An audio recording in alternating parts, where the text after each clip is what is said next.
Praise the Lord. मसीह में प्यारे भाइयों और बहनों, आप सबों को प्रभु की शांति।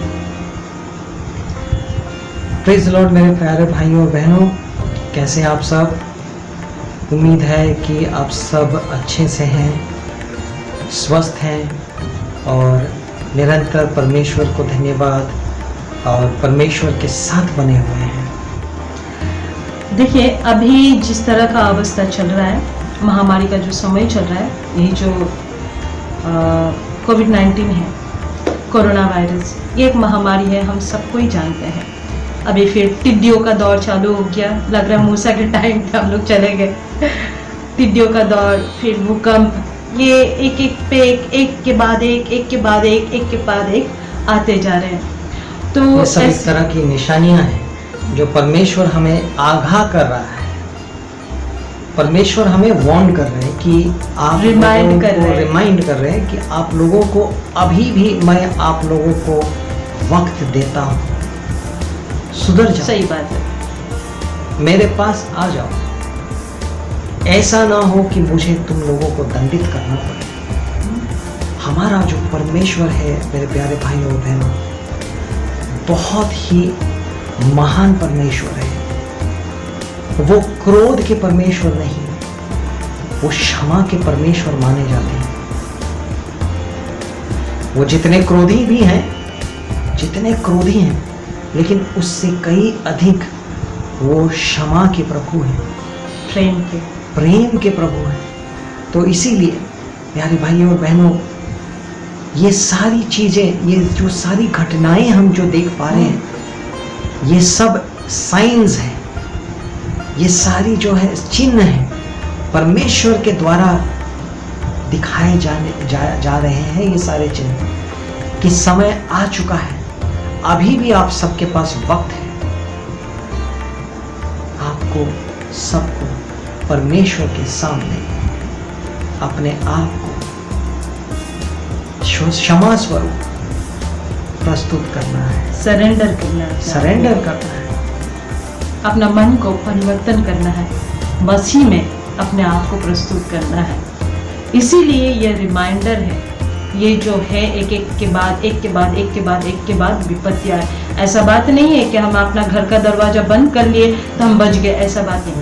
भूकंप बंद दरवाजे में भी आता है, ये बात मत भूलिए। इसीलिए ये जो लॉकडाउन का टाइम जो चल रहा है, देखिए, हम लोग सोच रहे लॉकडाउन का समय जो चल रहा है, हम लोग परिवार में क्या अपना एक हॉलीडे मेंटेन करेंगे। इस तरह से बहुत लोगों का मेंटालिटी है। लोग क्या कर रहे हैं, टीवी में, अपना फोन्स में, अपने आप में, एक घर में एक छोटा सा गैदरिंग में भी बिजी रख रहे हैं अपने आप को, या फिर सोशल मीडिया के साथ अपने आप को बिजी रख रहे हैं। सही बात है ना? ज्यादातर सोशल मीडिया। हाँ, ऐसा नहीं है, ऐसा बिल्कुल भी नहीं है। लॉकडाउन में ये जो समय आपको दिया गया है, जैसे आपने बताया, इन्होंने जैसे बताया कि ये जो समय हमें मिला है, ये मन परिवर्तन के लिए है। मन परिवर्तन क्या है? ठीक है, यीशु करेंगे, ऐसा नहीं है। मन परिवर्तन है अपना पापों पे पश्चाताप, और दोबारा वो गलती नहीं दोहराना। करेक्ट। ये है पश्चाताप। अपना परिवार को ये टाइम पे मसीह के उपस्थिति में लाना, क्योंकि हमारे पास वक्त है। अपने आप को टटोले, अपना परिवार को टटोले कि हम लोग कौन हैं। हम लोग को मसीह में अपना जीवन जीना चाहिए। करेक्ट। हम मसीह में अपना जीवन को अगर आज तक नहीं जिए हैं तो अभी समय है कि हम जिए, क्योंकि पापों का क्षमा हमारा महान सर्वशक्तिमान ईश्वर हमें पापों के लिए क्षमा करता है। लेकिन हम अगर ये सब कुछ जानकर भी अगर पाप में डूबे हुए हैं, अहंकार में डूबे हुए हैं, अपने लोभ में, प्रलोभन में डूबे हुए हैं, तो दंड निश्चित है। सही बात, एकदम निश्चित है दंड। तो अभी ऐसा समय आ गया है कि इस लॉकडाउन के दौरान जब परिवार एक साथ एक घर में बंधा हुआ है, दरवाजे बंद, खिड़की बंद, माँ बाप, भाई बहन सब एक परिवार में अभी घरों में हैं, तो ये स्वाभाविक सा बात है कि यहाँ पर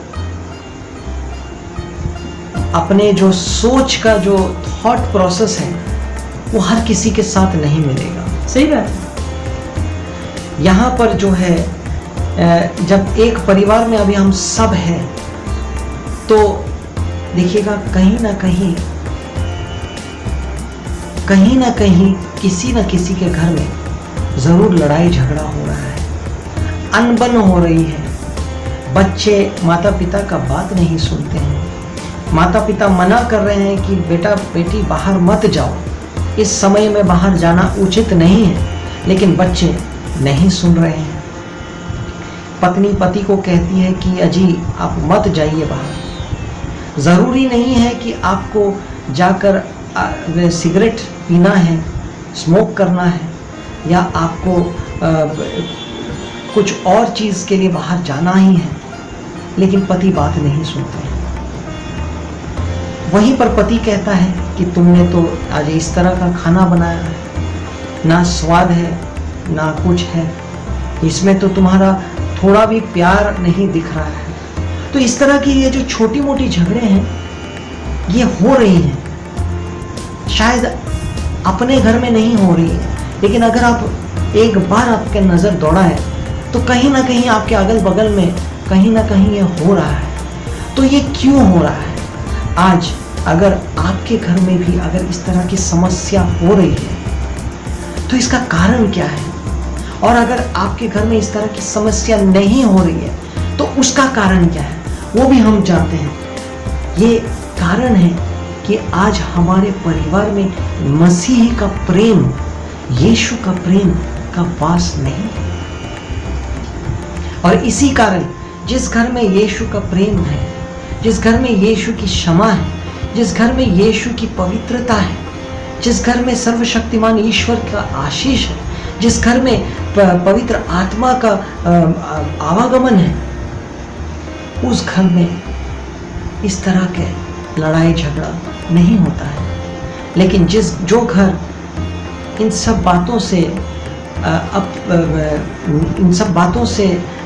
बातों को नहीं जानते हैं, उन्हीं घरों में देखिए आप आज इतने सारे कष्ट हो रहे हैं, इतने सारे सब कुछ, हर एक परिवार के लोग एक दूसरे से एक साथ रहकर एक दूसरे का चेहरा नहीं देखना चाहते। मेरे भाइयों और बहनों, आज उसी तरह से बाइबल में भी यही लिखा है। बाइबल भी यही कहता है कि हम सबको एक दूसरे का साथ, एक दूसरे का हाथ अपने हाथों में लेकर आगे चलना है। देखिए, एक दौर था जब ग्रुप फोटोज लिया जाता था, अभी सेल्फी का दौर आ गया। क्यों? हम लोग अपने आप से प्यार करते हैं, अपनों से नहीं। इसीलिए ये दौर के हिसाब से ही जो है, इसीलिए ये समस्या आ रहा है। देखिए, और एक बात है, आज जो हम लोग जिस टॉपिक पे बात करने वाले हैं वो है मसीह परिवार। मसीह परिवार कैसा होना चाहिए, एक परिवार को किस तरह का जीवन यापन करना चाहिए, किस तरह का सोच रखना चाहिए। ये परिवार में बच्चे होते हैं, माँ बाप होते हैं, और सास ससुर, ये दादा दादी होते हैं। ये जो पूरा परिवार के बारे में हम लोग जो आज बात करेंगे, इसी के ऊपर निर्धारित है हम लोग किस तरह से जीवन जिए। आज जो समस्या दुनिया में ज़्यादातर देखा जाता है, डिवोर्स का, घरेलू हिंसा का, बच्चे नशे में चले जा रहे हैं, ड्रग्स में, हाँ, छोटे छोटे बच्चे लोग, फिर और पारिवारिक हिंसा खास करके, और सुसाइड केस। ये जो है, इस चीज़ को लेके हम लोग बात कर रहे हैं, क्योंकि हम लोग अपना जीवन का, अपना परिवार का नींव ईश्वर पे टिका नहीं है। हम लोग का परिवार का नींव, इसीलिए हम लोग का जो नींव है हिल रहा है। हम लोग का नींव जो है परिवार का, वो अगर ईश्वर पे, मसीह पे टिका रहेगा तो कभी नहीं हिलेगा। ये बात हमें स्मरण रखना है। तो इसके बारे में हम लोग बात करेंगे। मैं पढ़ूं? मसीह परिवार का आदर्श, एफेसियों के नाम चैप्टर 5 वर्सेस 21 to 33 और चैप्टर 6 का 1 to 4।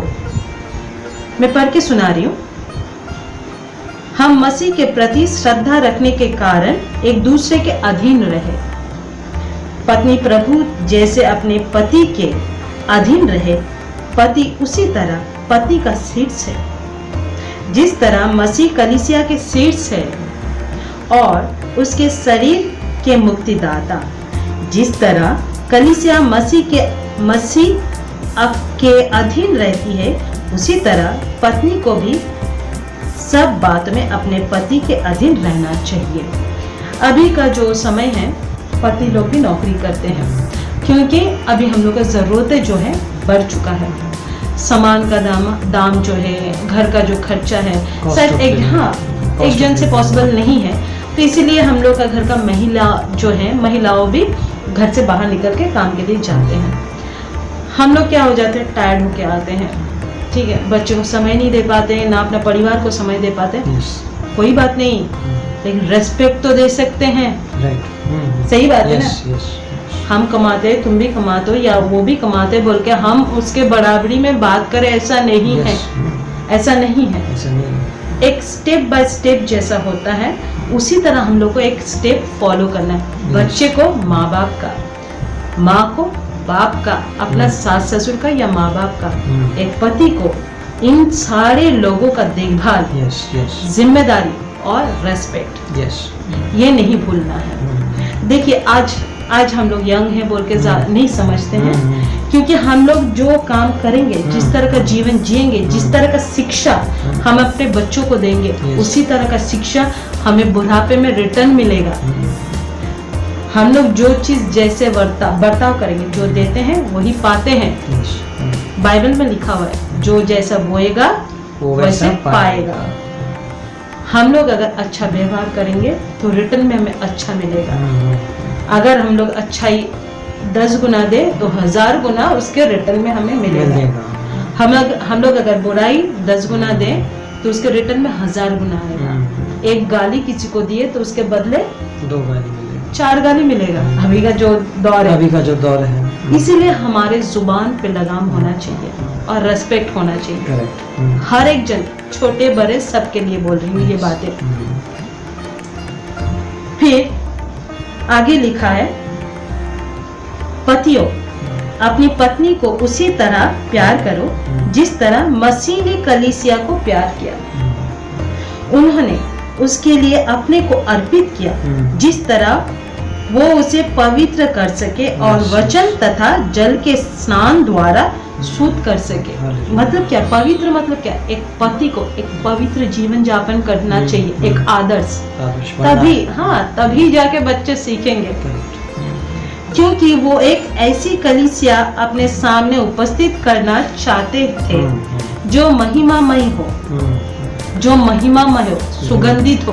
हम लोग का परिवार जिस तरह से मसीह में स्ट्रांग रहेगा, प्रेयर में बोलिए या फिर अच्छा व्यवहार में बोलिए, अच्छा कामों में बोलिए, उस सुगंध जो है उस तरह का खुशबू फैलेगा। सही बात है ना। अरे उसके घर के इतना शांति, बच्चे लोग इतने तालीम से रहते, इतने आज्ञाकारी हैं, ये है महक वो परिवार का।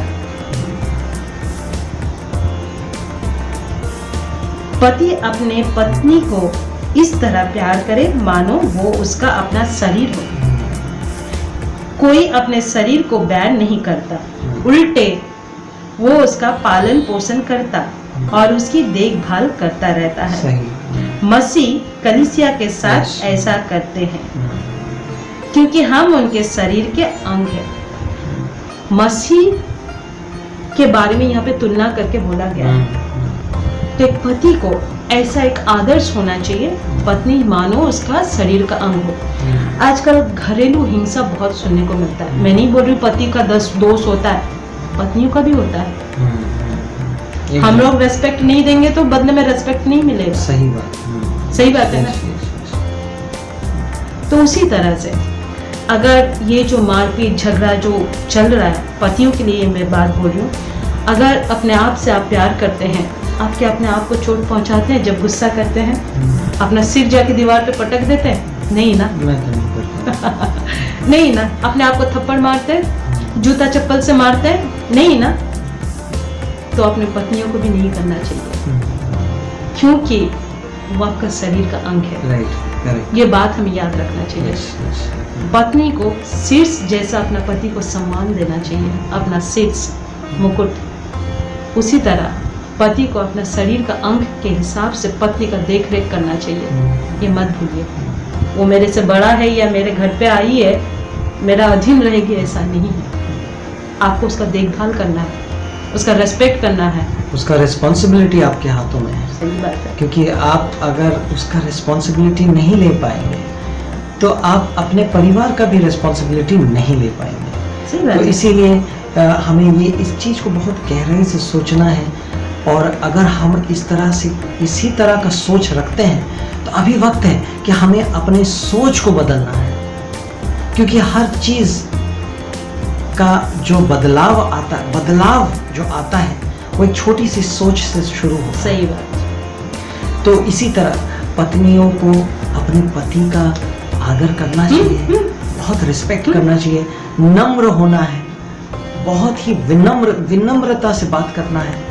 तो पतियों को भी उसी तरह से पत्नियों के साथ विनम्रता से बात करना है और रिस्पेक्ट देना है। ये नहीं कि वो मेरे घर में आई है तो मैं उसको जैसे चाहे उसको ट्रीट करूं, जैसे चाहे उससे बात बोल दूं, जैसे चाहे उसको अपमानित करूं, जैसे चाहे उससे मैं व्यवहार करूं। ये गलत है। यीशु के नज़र में ईश्वर ने हमें ये बातें नहीं सिखाया। यीशु ने हमें ये नहीं सिखाया। यीशु खुद कहते हैं कि पति को अपने पत्नी का इतना रिस्पेक्ट करना है जिस तरह यीशु ने कलीसिया के साथ अपना रिश्ता है। यीशु और कलीसिया का जो रिश्ता है वो है पति पत्नी का रिश्ता, इतना पवित्र रिश्ता जो पति पत्नी दिखने में दो अलग शरीर हैं लेकिन हैं एक शरीर। तो यही बात है कि हमें इस चीज़ को बहुत अच्छी तरह से समझना है कि एक छोटी सी सोच से जो कल जाकर हमारा परिवार टूट सकता है, हमारी एक छोटी सी सोच के बदलाव से हमारा परिवार बच सकता है। सही बात है। देखिए यहाँ पे आगे और भी लिखा हुआ है, पुरुष अपने माता पिता को छोड़ेगा और अपनी पत्नी के साथ रहेगा और वे दोनों एक शरीर हो जाएंगे। ये एक महान रहस्य है। सही में ये एक रहस्य है। मैं समझता हूँ कि ये मसीह और कलीसिया के संबंध की ओर संकेत करता है। ये मसीह और कलीसिया का जो संबंध है ये बहुत ही पवित्र और होली संबंध है। तो हमारा जो जीवन होना चाहिए, हमारा जो परिवार होना चाहिए, हमारा जिस तरह का हमारे परिवार में सोच विचार है या जिस तरह से हम लोग तौर तरीके से जिंदगी जीते हैं, हमारे आचरण वो एक पवित्र जीवन होना चाहिए। यस। और आगे और भी लिखा है, जो भी हो आप लोगों में हर एक अपनी पत्नी को अपने समान प्यार करे, अपने समान प्यार करे, और पत्नी अपने पति का आदर करे, रेस्पेक्ट दे। और बच्चों के लिए खास करके बोला गया है, बच्चों अपने माता पिता की आज्ञा मानो क्योंकि ये उचित है, ये उचित है। आजकल देखा जाता है बच्चे अगर माँ बाप से ज्यादा शिक्षित हो जाते हैं तो रेस्पेक्ट नहीं देते हैं। ये ना भूले, ये दुनिया में जब बच्चे आए, माँ बाप ही है जो सही गलत का पहचान कराए। वो माँ बाप ही है जो छोटे से बड़े के चलना सिखाए, बोलना सिखाए। वो माँ बाप है। बच्चों को ये बात भूलना नहीं चाहिए। अपने माता पिता का आदर करो, अपने माता पिता का आदर करो। बहुत सबसे बड़ी इम्पोर्टेंट चीज़ है। अपने माता पिता से प्रेम करो, अपने माता पिता का आदर करो, और माता पिता भी अपने बच्चों से प्रेम करो और उनका भी आदर करो। क्योंकि ये नहीं है कि वो मेरे से छोटे हैं तो हम उनको रिस्पेक्ट नहीं देंगे, जैसे तैसे बात कर लेंगे, लेकिन एक दूसरे को हमें रिस्पेक्ट देना है। उम्र चाहे जितनी भी बड़ी हो या जितनी भी छोटी हो, लेकिन हम अगर एक दूसरे को रिस्पेक्ट करते हैं, वहीं पर बसता है प्यार। यह पहली ऐसी आज्ञा है, यह आज्ञा है जिसके साथ एक प्रतिज्ञा भी जुड़ी हुई है, जो इस प्रकार है, जिससे तुम्हारा कल्याण हो, जिससे तुम्हारा कल्याण हो और तुम बहुत दिनों तक पृथ्वी पर जीते रहो। पिता अपने बच्चों को सिखाया नहीं करे, बल्कि प्रभु के अनुरूप शिक्षा और उपदेश द्वारा उनका पालन पोषण करे। मैं और एक बार ये चीज क्लियर करना चाहती हूँ, पिता अपने बच्चों को खिंचाया नहीं करे, बल्कि प्रभु के अनुरूप शिक्षा और उपदेश द्वारा उनका पालन पोषण करे। देखिए ये बात जो है, हम लोग अपना लाइफ में ऐसे बिजी हो गए हैं कि बच्चे का जरूरत हम लोग समझते हैं, हर एक जरूरत को पूरा भी करते हैं, लेकिन जो ज्यादा जरूरत है, जो सही में उसको चाहिए, वो चीज नहीं देते हैं। वो क्या है? Bible. Yes, very true. Bible. बच्चे जब पढ़ना सीखते हैं और ग्रैंडमा स्टोरी बुक ला के दे देते हैं, या फिर कोई भी स्टोरी बुक उठा के दे देते हैं, चलो बेटा रीडिंग पढ़ना सीखो। हाँ, रीडिंग पढ़ना सीखो बेटा, तुम्हें और क्या बुक चाहिए, फिर उसका उसके हिसाब से फिर उसका चाहते बढ़ता है। फोन्स पे आता है, लैपटॉप पे आता है, साइकिल पे आता है, बाइक पे आता है, हर एक जरूरत पूरा हो जाता है। कार पे भी आ जाता है, कार पे आता है, ठीक है, बाद में घर पे भी आ जाता है। लेकिन जो सही मायने में जरूरत है, बाइबल वो नहीं सिखाते हैं। यहाँ पे क्लियर लिखा है, बल्कि प्रभु के अनुरूप शिक्षा और उपदेश द्वारा उनका पालन पोषण करें। देखिए, आज अगर हम अपने बच्चे को सही शिक्षा देंगे, कल जाके ये शिक्षा हमारा सहारा बनेगा। हम बोलते हैं ना, बुढ़ापे में हमारा बच्चा हमको देखा नहीं, क्योंकि हमने वैसा बनाया नहीं। हमने वैसा बनाया नहीं जो हमारा देखभाल करे। गलती हमने है, हमने वैसे बीज नहीं बोया, गलती हम में है, गलती हम में है। हमने अपने बच्चों को वो शिक्षा नहीं दिया। बच्चे तो मिट्टी हैं और हम कुम्हार हैं। अगर हम उसका जीवन को अगर हम अच्छी तरह से नहीं बना पाए, तो उस मिट्टी का कोई वैल्यू नहीं है, और वो मिट्टी हमें भी कोई वैल्यू नहीं दे सकता। तो इसीलिए जिस तरह के बीज हम बोएंगे, उसी तरह के फल भी हम बाद में खाएंगे। एक बात मैं बोलती हूँ, हम लोग जब घर पे खाना बनाते हैं, गुस्से से या फिर कुरकुराते हुए खाना बनाते हैं ना, वो खाना टेस्टी नहीं बनता। टेस्टी नहीं होता ना, कुछ ना कुछ कमी रह ही जाता है। जितना भी आप जो भी महंगा मसाला डाले, जो भी डाले, खाना टेस्टी नहीं बनता है। लेकिन वही चीज़ थोड़ा मसाले से भी अगर हम लोग सूझबूझ से प्यार से बनाएं, तो खाना बहुत टेस्टी बन जाता है। उसी तरह बच्चे लोग हैं, हम लोग अगर सही तरह से उनका देख रेख नहीं करें, तो बच्चा धीरे धीरे हम लोग से दूर होता जाता है, दुनिया के हवाले हो जाता है, दुनिया का हो जाता है और हमारा नहीं रहता है। बाद में पछता के लाभ नहीं है। ये आज हम लोग खुद सीख ले और बच्चे को भी सिखा दे तो ज़्यादा अच्छा है।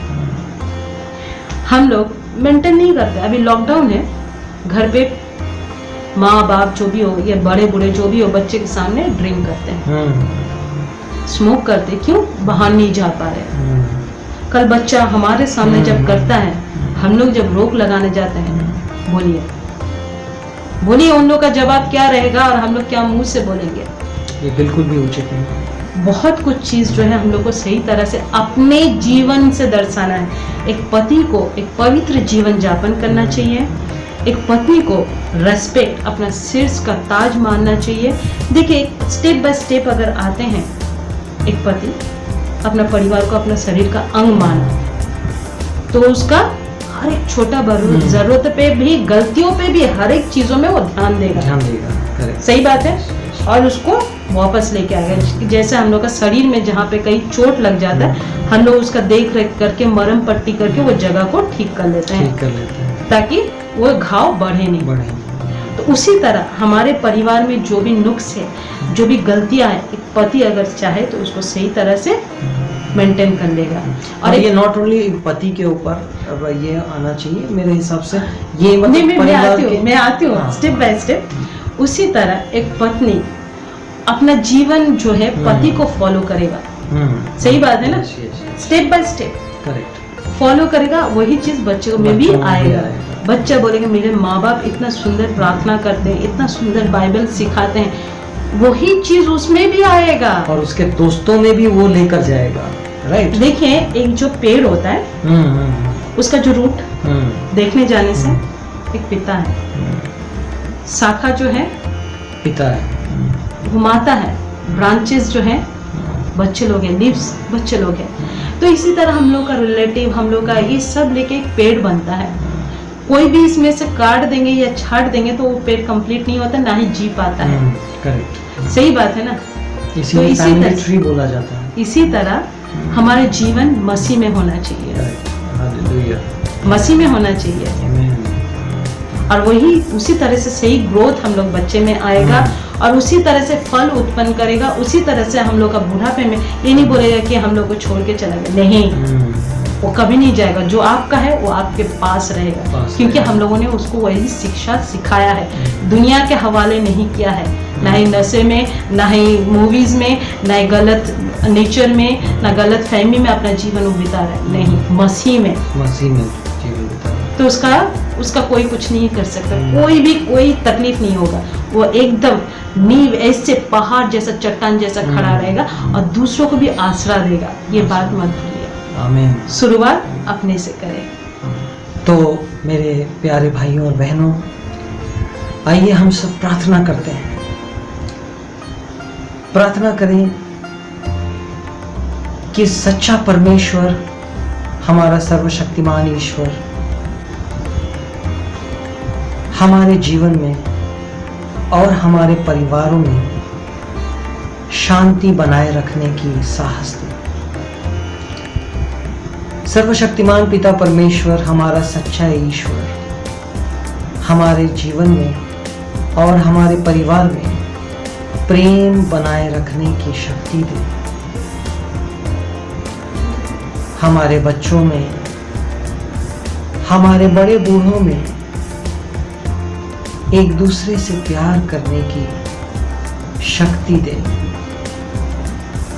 हमारे जीवन में, पति पत्नी के जीवन में प्यार की और इज्जत की, एक दूसरे को समझने की शक्ति प्रदान करें। मेरे परमेश्वर, सर्वशक्तिमान ईश्वर, हम तुझसे प्रार्थना करते हैं, हमारे जीवन में यीशु के प्रेम को भर दीजिए। हमारे जीवन में यीशु की क्षमा को भर दीजिए। हमारे जीवन में यीशु की दया को भर दीजिए, क्योंकि मेरे परमेश्वर, क्षमा, प्रेम और दया से हमारे परिवार बच जाएंगे। आमीन।